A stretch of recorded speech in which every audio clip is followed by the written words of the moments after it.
Rise and shine, you sorry slugs. Get out of that bed. Get out of that bed. It's time for the morning word. Get your little of this coffee. Get your Bible and join us here in the next minute and a half, 90 seconds, as we allow people to log on and get started this glorious Marine Corps morning. Let's get with the program. Let's make something happen. Let's shake, rattle, and hum. Where are you, Miss Faye? Tell them to get with it. Hey, Al and Elaine. What's going on with everyone? Let's go. Hey, Sharon. Jana. Well, Jana, welcome to the fold. Get with the program. Hey, Mary Joyce. Hey, Mary Meadows. My man, Al. Where is she, Al? Hey, Gary. What's going on, man? Good morning, Gail. Nick. Nick, you're going to like this one. You're going to like this one, Nick. Hey, Shay and Sharon, Brandy, good morning. Rise and shine. Tell them, Kim. Peace and grace to all. Yes, ma'am. Tell them, Miss Faye. Hey, Talisa, look at you, Talisa. Easing up in here again this morning. Tess, Al's looking for you. Linda, Nicole, Nikki, good morning. Tim, where's Amy? Up there in Kentucky. I bet it's a little cooler up there this morning, isn't it? Tell them, Brian. Hey, Linda. Linda, feel free to leave notes and commentary on this site. Jim Pennington. Desiree, good morning. There she is. Tell them, Al. There she is. Saddle up, cowboy. Let's go. Y'all gonna lose a crop. Let's go. Rise and shine. Hey, Tammy. Good morning to everyone. Okay, about 30 more seconds. Hey, Vanita, Lisa. Yes, ma'am, you too, Linda. Now, Lisa, let me ask you a question. Are you and Jim Pennington in the same room? Or is he already at work? Or are you already at work? Don't you have to be at work at 5:30 or something like that? Hey, Daphne. Hey, Daphne, I saw a post you put on Facebook of the old Ecola school out there. I never knew that. That was pretty interesting. She's doing her morning devotional. I got you. Hey, Jennifer. All right, here we go. Cups up. Toast to the morning word crowd. God bless you. God bless America. All right. Proverbs chapter 6. It's been a while since I've been on this one, but I like it. Verse 6. Well, listen, the first 5 verses are talking about being surety for a friend and how that can lead to poverty. What that means is that you guarantee someone else's debt. You take upon yourself someone else's debt. And I just need to throw this out there. I know sometimes parents do that with kids, trying to help them establish credit and so forth and so on. Initially, that's a good thing. But when you have to sign for someone else's credit, meaning that you have to assume someone else's debt, that's not a good thing. That means they're not credit worthy. And we're going to talk about that down here. Okay, here goes chapter 6, verse 6. Go to the ant, you sluggard, and consider her ways and be wise, which having no captain, overseer, or ruler, provides her supplies in the summer and gathers her food in the harvest. How long will you slumber, O sluggard? When will you rise from your sleep? A little sleep, a little slumber, meaning a little more. This is the response to the sluggard. Just a few more minutes. A little sleep, a little slumber, a little folding of the hands to sleep. So shall your poverty, notice that it's going to be your poverty, come on you like a prowler, meaning that you're not going to foresee it. And your need, that's food, shelter, and clothing, right? And your need like an armed man going to hold you hostage. Now, what this means right here, this proverb is addressed to the sluggard. Now, let me remind you that the book of Proverbs, predominantly written by Solomon, and it's written to his son. So if you go back to Proverbs 1, we'll see that Solomon is trying to teach his son some lessons, his children. And he's in chapter 6 here, he is pointing his son to a sluggard. Now, what is a sluggard? That's what he's calling him, a sluggard. It's a lazy person. It's a lazy person is a sluggard. And that's the morning word is called sorry slugs. Now, guys, we have that today in our culture in the United States of America. We have some sorry slugs, and that is people who don't want to work. In this case, he's talking about those who would prefer to sleep and lay up than it would be to work. And it says that he's trying to tell his son, pointing to the sluggard, and then telling the sluggard, pointing the sluggard to the ant, you need to take a lesson from nature, that the ant is always working. There's always something to do, as my grandmother would say. And she would say, consider her ways, that is the ant, and be wise. She has no overseer, ruler, or captain, meaning that she is not being made, this ant, in the being used as the example of nature, has no one telling her what to do, because she has an innate knowledge that says, if I don't work, I don't eat. Somewhere we've heard that in the New Testament, right? We've heard that in the New Testament. If you don't work, you don't eat. So the ant knows that. She doesn't have to have someone telling her or standing over her, do this, do that, do this, do that. She knows, it's in her. The ant has or possesses what we would call a work ethic. A work ethic, once it is established, doesn't have to be overseen. It doesn't have to be coached, coerced, or commanded. Once the work ethic, I'm going somewhere with this now. Once the work ethic is established, it takes care of itself. Now, there is a time to sleep. There is a time to rest. There is a time to play. There's a time for everything under the sun. The man that wrote this book, this chapter right here in this book, also said that in the book of Ecclesiastes. But we're talking about a general ethic or personality trait that many people today lack. And I'm going to get there in just a second. They lack it. And it says that she provides her supplies in the summer and gathers her food in the harvest. In its most simplest, in the most simplest breakdown, that simply means that there's always something to do. Okay, if you're not putting up, if you're not planting, you're gathering. If you're not gathering, you're putting up. If you're not putting up, you're getting your field ready to plant again. And it means that she is able to foresee. She is able to foresee that if I'm lazy in the planting season, regardless of how hungry I might be, there's not going to be anything in the harvest season, right? So she foresees the need and provides accordingly. There's a whole lot of teaching that could go here with regards to, besides just work, with investments and so forth. So she is industrious. She has a work ethic. And so the question is, over here in verses 10 and 11, it says, in 9 and 10, how long? Okay, so if you go to the sluggard and you say, hey, sluggard, it's time to get up and go to work, and they say, just a few more minutes, you go, okay. And then you go back and you say, hey, sluggard, I'm being facetious here. It's time to get up and go to work. Yeah, give me 5 more minutes. Now, the snooze 15 times. So the question is, okay, to the sluggard, how long do you want to play this game? How long do you want to sleep? So that we can know when we have an expectation of when you're going to get up and go to work. Just tell us. Is it going to be at 8 o'clock this morning? Going to be at 8:30? Going to be at 9 o'clock? How about noon? Okay. How long are you going to play this game? Well, the response is naturally going to be, well, I don't know, because I love what I'm doing here. Nothing is my plan, and my plan is coming together nicely. All right.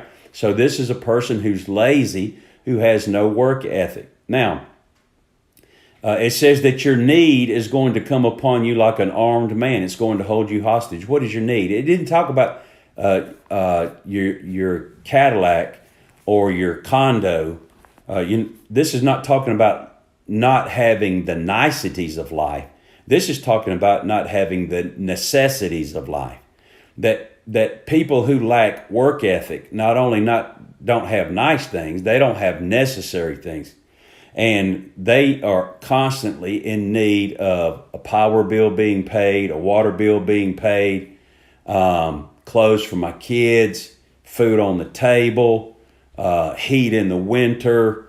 That's the people who are not working. Now, you say, Pastor Randy, why are there so many sluggards? Well, I'm just going to go all the way back. Okay, I'm just going to go all the way back to Genesis. God told Adam, I want you to tend the garden. You're going to work, because work is part of the inborn, creative, inborn instinct that God put in man. There's a need to work, to be creative and productive in man. And without that, he feels less than who he is. And that's why sorry sluggards have a chip on their shoulder. They're angry because what they know they're supposed to do and need to do, they're not doing. All right. So you have a lot of, and my grandmother says this. All right. My grandmother used to say this: you can be poor and be clean and neat. And there's a few people that are, but most aren't. Why? Because a sluggard, when he's not living out his purpose in life, one of which is to work, it affects him in his soul, in his mind, and in his will, and in his emotions. And he doesn't care anymore. So not only does he not want to work, he loses the care about himself. He loses his self. Oh, Lord have mercy. When a man's not working, he loses self-respect. And when you see people who are trashy, who throw their stuff down in the yard, park 14 cars out there, got 6 or 8 dogs and a blind-eyed cat, trash and crap everywhere. The house looks like a tornado went through it. That's sorriness. That is a lack of self-respect. That's what it is. It's a lack of self-respect. They're poor and they're mad and they're angry and they just don't care anymore. And that's why you see poverty and places plighted by poverty. You see it looks like a stinking war zone because they've lost the self-respect. Now, let me throw this out there. You say, Pastor Randy, how did we get there? Well, let me tell you how you get there. How we got there is because people kept propping them up. It's nurtured. It's nurtured. Why in America do we have so many people unemployed willfully? I'm not talking about can't work. I'm talking about willfully unemployed. You know why? We pay them. We nurture sorriness. We nurture the lack of productivity. And in doing so, we nurture the lack of self-respect, which finds its anger being vented in lawlessness. Hello? Does this make sense to anyone? Well, if I can't have it, you can't have it either. That's called a thief. I'll take yours. You go work for yours, I'll take it from you. That's called a thief. And so we nurture that. And you say, well, how do we nurture that? Well, you say, well, we're paying people to stay home. We are. And that's Social Security was not designed to prop up baby mama and 6 babies. It wasn't designed for that. Or for the illegal immigrant that comes across the border. It's not designed for that. Okay?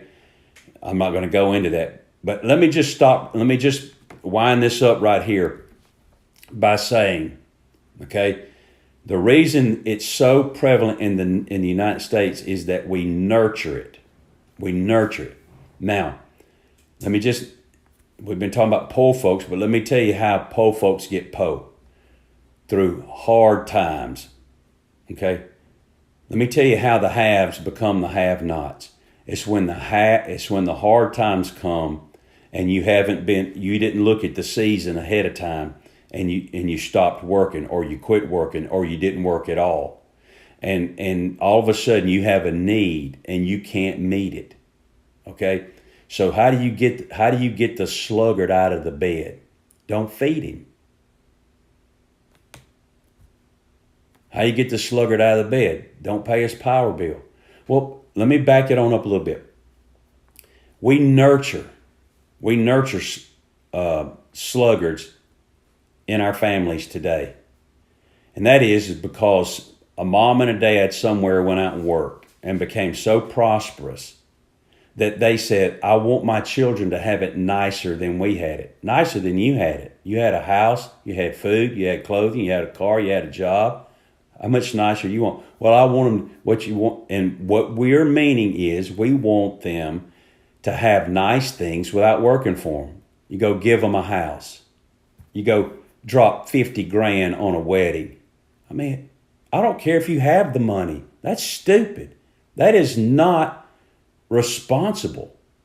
That's just not responsible. If you got 100 grand that you want to drop on a wedding, how about giving $75,000 to kids that are hungry because they got sorry parents, and give your kid a $25,000? I mean, you see, I don't care. It's irresponsibility. It's irresponsibility. It's not good stewardship. God's going to hold us accountable for that. And we nurture it. I want them to have this, and we give them. We give them. I mean, I see kids in high school just turned 16. They're driving a $45,000, $50,000 vehicle. The crap are you talking about? My first vehicle was a $500 1967 a 65 Volkswagen. Puke, cream, gray, whatever. Are you kidding? We nurture that. I'm gonna throw this out there too. My grandmother used to come down. When I was little, my mom and dad would go to work, leave us in the bed on Saturday. My grandmother would come down and get us out of the bed. Let me tell you what time she got us out of the bed on Saturday morning or any other day. It was not past 8 o'clock. 8 o'clock was as late as I could ever sleep in my life, because my grandmother would come down, pull the cover off me, raise the blinds up, and she said, y'all get up, I got breakfast made. And here's what she said, and when you get finished with eating breakfast, we've got to go to the garden and get the corn, or Papa's getting the corn in, and we got to go shuck it. Now, we weren't poor people. We didn't have to shuck corn to make a living, but that was, my Papa grew a garden, and by God, if I was going to eat out of it, I was going to work in it. I was going to have something in it. All right? So we nurture sorriness in our children by not requiring them to get up and be industrious, by not having chores. Our kids are laying in the bed at 9:30 and a maid is cleaning the house. I'm on my soapbox now. I'm just telling you. I tell them, I get my daughter out of the bed at 8 o'clock, at the very latest 8:30. My mama will say, "Oh, son, let them sleep till 8:30. It's spring break." I said, "Mama, you lost your mind. You used to make us get up. You used to make, yeah, I know, but I'm not, I wish I hadn't done that." Well, look, it didn't hurt. It didn't hurt. It didn't hurt me. And it ain't going to hurt them. Get up. Go do something. I'm bored. Oh, I got a fix for bored. Called a lawnmower, a weed eater, a sling blade, a dustpan, a broom, a mop. Yeah, I can fix bored. Amen? I can fix it. I got something for you to do. And there's always something. Clean out that closet. Dust the baseboards. Flip your mattress. You see what I'm saying? We nurture that. And I'm just telling you, you keep doing it for your kids and not instilling in them a work ethic, and you will raise a self-entitled, spoiled brat at the least, and a sluggard at the worst. Sorry, sluggard. I'll see you tomorrow. Good Lord willing, and the saints don't rise. Peace out.